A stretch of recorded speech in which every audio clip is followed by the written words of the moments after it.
बेटी, मेरी पहली तनख्वाह मिल गई। पूरे 8,000 रुपए हैं, ये लो। अल्लाह आपको बहुत कामयाब करे बाबा।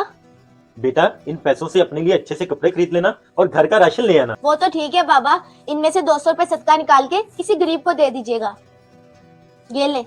अरे बेटा, इतनी मेहनत से तो मैंने पैसे कमाए हैं, क्या होगा सदका देने से? हमारी अपनी जरूरतें बहुत हैं। अरे बाबा, सदका देने से अल्लाह खुश होता है और ये सुन्नत भी है। अरे बेटा, छोड़ो इन बातों को, कुछ नहीं होता। तुम जाके खाना लगाओ। इसको तो बहुत तेज बुखार है। सांस लो बेटा।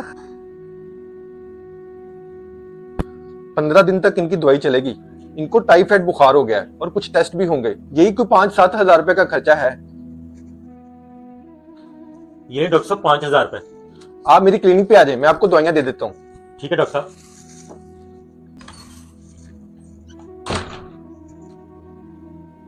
बेटा, ये देखो, मैं आपकी दवाई ले आया, अब आप ठीक हो जाओगी।